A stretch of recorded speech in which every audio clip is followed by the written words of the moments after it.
दोस्तों, आज हम बात करेंगे CLI कमांड्स के बारे में।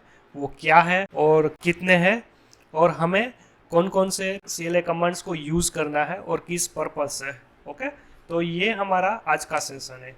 हमने पिछले सेशन में ये देखा था कि ओडू की सर्विस हम कैसे टर्मिनल थ्रू स्टार्ट करें। आपने वो वीडियो नहीं रिफ़र किया है तो उसकी लिंक मैंने डिस्क्रिप्शन में डाल दी है, तो आप वो रिफ़र कर सकते हो। दूसरी बात यह कि आपने अभी तक वेबलेंस चैनल को सब्सक्राइब नहीं किया है, प्लीज़ सब्सक्राइब कीजिए, क्योंकि आपको अपकमिंग सेशंस जितने भी है वो आपको डेली बेसिस पे अपडेट मिलती रहे। और आपको ओडू के बारे में, स्पेसिफिकली डेवलपमेंट के बारे में और भी जानना है हिंदी के अंदर, तो आप ये ओडू ट्यूटोरियल इन हिंदी ये प्लेलिस्ट आप रिफ़र कर सकते हो। और आपको इंग्लिश में भी चाहिए तो यहाँ पर एक और दूसरी प्लेलिस्ट है ओडू 17-18 डेवलपमेंट ट्यूटोरियल की। ओके, और आपको टॉपिक वाइज देखना है पुराने टॉपिक्स, तो आप यहाँ पर भी देख सकते हैं। आप व्यू ऑल करोगे तो यहाँ पर आपको topic wise with real test case आपको मिल जाएगा। तो चलो शुरू करते हैं CLI कमांड्स के बारे में। तो CLI कमांड्स क्या है? तो जब भी आप ओडू की सर्विस आप यहाँ पर एक्टिव करते हो, ओके, तो यहाँ पर आपको और भी कुछ पैरामीटर्स पास करना है। जैसे कि आपको पोर्ट नंबर बाय डिफ़ॉल्ट 8069 है, तो उनको चेंज करना है 8000 में, राइट। तो आपको क्या करना पड़ेगा? CLI कमांड्स को यूज़ करना पड़ेगा। CLI कमांड्स आप दो तरीके से यूज़ कर सकते हो, एक तो शॉर्ट नेम होगा और एक उसका पूरा नाम होगा। तो वो क्या है और कितने हैं, राइट, वो हम इस सेशन में देखेंगे। तो अभी पहला क्या है कि सिंपल हम हेल्प कमांड का यूज़ करेंगे। अभी आप यहाँ पर हम स्क्रॉल अप करेंगे तो आप देख सकते हो काफ़ी सारे ओडू के CLI कमांड्स है, राइट। यहाँ पर आप देखिए, पहले तो कॉमन CLI कमांड्स है, जैसे कि आपको ओडू का करंट जो भी वर्जन है उसका नाम चाहिए, तो आप डैश वर्जन लिखोगे तो आपको ओडू का वर्जन का नाम आ जाएगा। फिर मैंने आपको बोला था दो प्रकार के कमांड्स हम यूज़ कर सकते हैं, एक तो शॉर्ट नेम और एक तो फुल नेम। तो हम ऐसे करेंगे, ओके। तो ये है। फिर दूसरा है हेल्प कमांड, हमने ये वाला यूज़ किया था, राइट, द फुल नेम। तो ये शॉर्ट नेम है उसका, ये छोटू सा नाम है और ये बड़ा सा नाम है, ठीक है। हमें ये याद रखने की बहुत ज़रूरत नहीं है, आपको आगे आगे पता चल जाएगा कि आपको क्या यूज़ करना है। दूसरा कि आपको कॉन्फ़िगरेशन फाइल यूज़ करनी है, तो आप यहाँ पे -c और डैश कॉन्फ़िग आप यूज़ कर सकते हो। फिर आपको कोई भी CLI कमांड्स आप टर्मिनल में यूज़ कर रहे हो वो डायरेक्टली आपको कॉन्फ़िगरेशन फाइल में स्टोर करना हो, तो आप -s करोगे तो वो जो भी हमने वैल्यू टाइप की होगी पर्टिकुलर CLI कमांड की, तो वो ऑटोमेटिक क्या करेगा, कॉन्फ़िगरेशन फाइल में वो चेंजेस डाल देगा। तो ये उसके लिए है। फिर -i क्या है कि हमें जो भी मॉड्यूल इंस्टॉल करना है टर्मिनल में, फ्रंट एंड में नहीं, टर्मिनल के अंदर, तो हम -i का यूज़ करेंगे। -u वो उसके लिए है कि जो भी इंस्टॉल्ड मॉड्यूल है उनको हम अपग्रेड करेंगे। अभी आपके पास एक डेटाबेस है, आपको विदाउट डेमो डेटा यूज़ करना है, ओके। तो क्या करोगे, ये कमांड CLI कमांड सब पास करोगे तो वो हो जाएगा। फिर हम देखेंगे ये वाला एडॉन्स पाथ। तो ये क्या है कि हमारे पास काफ़ी सारे कस्टम एडॉन्स है, राइट। फिर हमारे पास एंटरप्राइज एडॉन्स है, कम्युनिटी एडॉन्स है, फिर OCA मॉड्यूल्स है। तो ये सब हम अलग अलग डिक्शनरी में हम ऐड करेंगे और वो सब डिक्शनरी को हम एक पाथ में ऐड करेंगे, तब वहाँ पर हमें ये यूज़ करना है एडॉन्स पाथ, ओके। फिर उसके बाद आता है HTTP सर्विस कॉन्फ़िगरेशन। अभी मैंने यहाँ पर आप देखो ये मैंने स्किप किया है, राइट, ये भी स्किप किया। अभी हमें इनकी ज़रूरत नहीं है अभी फ़िलहाल।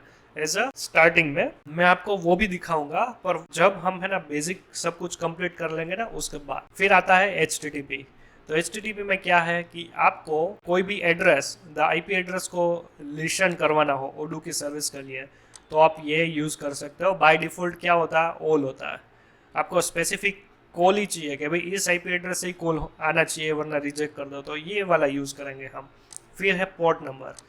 तो यहाँ पर क्या है, बाय डिफ़ॉल्ट क्या होता है, पोर्ट नंबर 8069, राइट। अभी उनको चेंज करके मुझे 8000 लिखना है और वहीं से वही पोर्ट नंबर मेरा एक्सेस होना चाहिए कोई भी ओडू सर्विस के लिए, तो हम ये यूज़ कर सकते हैं। फिर आता है कि हमें HTTP कॉल ही नहीं करवाना है, तो मेरी ओडू की सर्विस चलनी चाहिए, तो हमें ये वाला यूज़ करना है, नो HTTP। फिर आता है वेब इंटरफेस कॉन्फ़िगरेशन का, वो एक ही है और वो है DB फिल्टर। अभी क्या है कि आप फ्रंट एंड में जाओगे, DB वेब डेटाबेस मैनेजर करोगे, तो वहाँ पर आपकी जितने भी डेटाबेस होगी वो सब लिस्ट आउट होगी वहाँ पर, राइट। तो हमें क्या करना है कि वहाँ पर सब नहीं चाहिए, मुझे स्पेसिफिक कीवर्ड लिखना है, तो वही कीवर्ड वाला वही डेटाबेस मुझे दिखनी चाहिए। जैसे कि मैं अभी 10 प्रोजेक्ट पे काम कर रहा हूँ अलग अलग, मेरे पास 3 ओडू 18 का है डेटाबेस है और बाकी सब पुरानी डेटाबेस है। तो अभी मैं क्या करूँगा कि मैं ऐसा कीवर्ड लिखूंगा, मैंने ऑलरेडी वो तीनों डेटाबेस के अंदर प्रोजेक्ट का नाम अंडरस्कोर ओडू 18 लिखा हुआ है, तो मैं क्या करूंगा यहाँ पर ओडू 18 और एस्ट्रिक साइन लिख दूंगा, और ये क्या करेगा, एक रेगुलर एक्सप्रेशन मैच करेगा उन डेटाबेस के नेम में, और अकॉर्डिंगली वो मुझे फ्रंट एंड में दिखाएगा। वो क्या है आपको वो मैं विथ प्रैक्टिकल करके बताऊंगा, ओके। फिर ये है टेस्टिंग के लिए, तो टेस्टिंग के लिए अभी हम बाद में देखते हैं। हम यहाँ पर आ जाते हैं लॉगिंग कॉन्फ़िगरेशन फाइल। तो यहाँ पे हम काफ़ी सारे लॉग्स हम चेक कर सकते हैं, जैसे कि लॉग वेब जो हम यूजुअली यहाँ पर दिखता है as a info by default, right. फिर आपको SQL के लॉग भी देखने हैं तो आपको यहाँ पर डायरेक्ट यूज कर सकते हैं। फिर दूसरी बात है लॉग लेवल। लॉग लेवल है ना, काफ़ी सारे प्रकार की आती है। इन्फो बाय डिफॉल्ट ये इन्फो ही होती है आपको, और आपको कोई दूसरी करनी हो, राइट, लॉग प्रोफाइल, जैसे कि डिबग RPC और वार्निंग टेस्ट के लिए, क्रिटिकल के लिए run bot, debug SQL, error debug और debug RPC answer not set. ये पुराने वर्जन में इतनी सारी नहीं होती थी, इसमें से थोड़ी सी होती थी। अभी ओडू का अपग्रेडेड वर्जन के अंदर ये काफ़ी सारी चीज़ें इसके अंदर ऐड की है। अभी हम बात करेंगे SMTP कॉन्फ़िगरेशन के बारे में। SMTP कॉन्फ़िगरेशन क्या होता है, जैसे कि हमें कोई मेल सेंड करना है या फिर किसी ने हमें भेजा है, तो वो मेल गेट करने के लिए तो हम यहाँ पर ये सारे पैरामीटर्स यूज़ कर सकते हैं, राइट।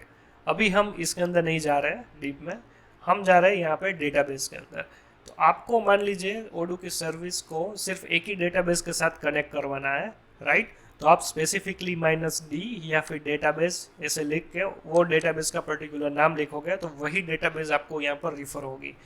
फिर क्या होगा कि पोस्टग्रेस का यूज़र नेम आपका कुछ दूसरा है, राइट। तो आप यहाँ पर क्या करेंगे कि DB यूज़र और वो जो पोस्टग्रेस का यूज़र होगा वो डाल देंगे, तो ये चल जाएगा। उसके साथ साथ उसका पासवर्ड भी हमें चाहिए, तो वो है शॉर्टकट है -w फॉर द पासवर्ड। तो यहाँ पर हम पासवर्ड डाल देंगे तो वो चल जाए, तो ऑथेंटिकेशन हो जाएगा ओडू और पोस्टग्रेस के बीच में, ओके। फिर मान लीजिए DB का होस्ट यानी कि लोकल में है तो ठीक है, वरना कोई दूसरे सर्वर में है तो हम यहाँ पर उसका होस्ट का नाम भी लिख सकते हैं, राइट। फिर उसका पोर्ट नंबर, मान लीजिए बाय डिफॉल्ट 5432 है, तो उनका आपने चेंज किया हुआ कुछ दूसरा, तो वो आप यहाँ पर मेंशन कर सकते हो। बाय डिफॉल्ट वही लेगा जो पोस्टग्रेस का बाय डिफॉल्ट पोर्ट नंबर है, ओके। अभी यहाँ पे हम देखेंगे कि मैक्स कनेक्शन कितने हमें करने हैं। बाय डिफॉल्ट शायद 64 कनेक्शन है, तो वो हम दे सकते हैं यहाँ पे।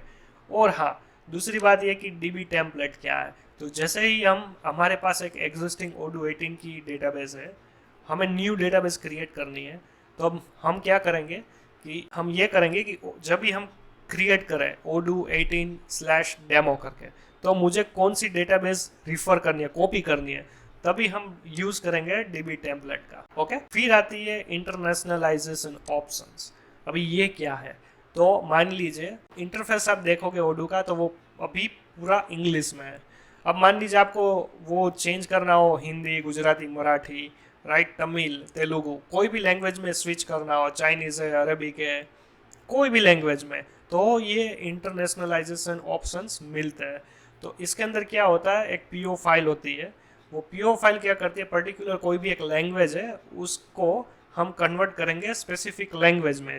मान लीजिए अभी मैं बोल रहा हूँ हिंदी के अंदर, इंटरफेस ओडू का पूरा इंग्लिश में है, अभी मुझे हिंदी में ही पूरा इंटरफेस करना है, तो क्या करूँगा कि पर्टिकुलर कोई एक मॉडल है स्टूडेंट का, मान लीजिए उसके अंदर काफ़ी सारी चीज़ें मैंने ऐड की है, व्यूज़ के अंदर, पाइथन के अंदर, राइट।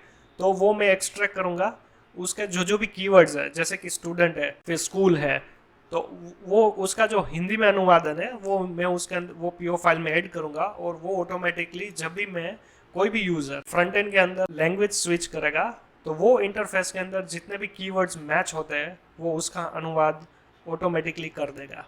तो ये सब उसके लिए अभी हम ये वाला यहाँ पर छोड़ देते हैं। दूसरी बात ये है कि सिक्योरिटी रिलेटेड ऑप्शंस क्या है। आपको पता हो web/database/manager आप जब भी ओपन करोगे फ्रंट एंड में ओडू की सर्विस एक्टिव होने के बाद, तो आपको वहाँ पर है ना लिस्ट ऑफ डेटाबेस डिस्प्ले होगी। आप वो भी स्टॉप करवाना चाहते हो तो ये कमांड उसके लिए है। फिर आते हैं एडवांस ऑप्शंस में। तो इसके अंदर क्या है कि मान लीजिए आपको एज अ डेवलपर आपको कुछ डिबग करना है, राइट। तब आप वहाँ पर है ना डेव और ऑल करेंगे तो क्या है कि ये रिलोड का भी ऑप्शन आपको मिल जाएगा, क्योंकि आपको हर बार रिलोड नहीं करना पड़ेगा। फिर दूसरी बात है सेल इंटरफेस। सेल इंटरफेस उसके लिए बहुत अच्छा है, जैसे कि आपको कुछ ऑपरेशंस करना है तभी आप डायरेक्टली सेल कमांड थ्रू आप टर्मिनल में ही ORM क्वेरीज आप एग्जीक्यूट कर सकते हैं। ये वाला बहुत ही यूजफुल है और इसका डेडिकेटेड वीडियो भी मैं बनाऊंगा। फिर क्या है, आपको कुछ टेस्ट करना है कि भाई ओडू की सर्विस चल रही है और आपको कोई कॉन्फ़िगरेशन फाइल में कुछ अपग्रेड करना है, ओके। तब आप क्या करोगे, ये कमांड का यूज़ करोगे, स्टॉप आफ्टर इनिट। ये क्या होगा, जैसे ही ओडू की सर्विस एक्टिव होगी सक्सेसफुली, ओडू ऑटोमेटिकली सर्विस को टर्मिनेट कर देगा। फिर आता है मैक्स क्रोन थ्रेड्स। बैकएंड में स्पेसिफिक टाइम में अभी मान लीजिए हमारे सर्वर के अंदर एक स्केड्यूलर है। स्केड्यूलर क्या है, वो आप एक छोटा सा एक ऑपरेशन है, वो स्पेसिफिक टाइम हमने सेट किया है कि जैसे कि हम मोबाइल में हम अलार्म डालते हैं, राइट, सुबह उठने के लिए, ओके सुबह 5 बजे मुझे उठना है तो आप सेट कर देते हो, तो वो 5 बजे ही आपको उठाएगा, राइट। तो वो क्या होता है, वो एक स्केड्यूलर होता है। तो सेम यहीं पे भी स्केड्यूलर है, तो आपको कितने maximum scheduler at a time run करवाना है। तो बाय डिफ़ॉल्ट क्या है, उनकी वैल्यू 2 है, आप कुछ भी रख सकते हो यहाँ पे। फिर आती है बारी मल्टी प्रोसेसिंग ऑप्शंस की। तो ये वाला पार्ट बहुत ही मज़ेदार है। ये वाला पार्ट आप सभी को मैं बताऊंगा विथ प्रैक्टिकल। अभी मान लीजिए आपके पास एक बहुत बड़ा क्लाइंट है, राइट। अभी मान लीजिए कि अमेजोन, फ्लिपकार्ट और जियो मार्ट वो ओडू का इस्तेमाल कर रहे हैं यहाँ पे। तो बाय डिफ़ॉल्ट क्या होगा कि उसके लिए है ना हाई कॉन्फ़िगरेशन सर्वर चाहिए, तो उसके अंदर उसके अकॉर्डिंग पैरामीटर्स भी हमने पास करने चाहिए, राइट। तो उसके अंदर हार्ड मेमोरी कितनी हमें लिमिट रखनी है, सॉफ्ट मेमोरी कितनी लिमिट रखनी है, राइट, आप देख सकते हो। फिर वर्कर्स कितने चाहिए। वर्कर्स क्या है कि एक टाइप का ओडू की जो सर्विस है वो डिवाइड हो जाती है वर्कर्स के अंदर। तो अभी मेरे पास 5 वर्कर्स है, फ्रंट एंड से मैंने एक पेज लोड किया तो वो 5 को नहीं एक्टिव करेगा, वो पर्टिकुलर एक वर्कर को ही लोड देगा। तो आप वही समझे अभी ये इसका कॉन्फ़िगरेशन कैसे करना है। मान लीजिए ये CPU टाइम CPU का, ये time real limit time real का, राइट, ये क्रोन का, ये कितनी रिक्वेस्ट आनी चाहिए, ये सब कुछ मैं आगे बताऊंगा विथ प्रैक्टिकल। तो ये पार्ट बहुत ही इम्पोर्टेंट है। और इसके पहले हमें ये बेसिक वाले जितने भी मैंने बताया वो आपको आना जरूरी है।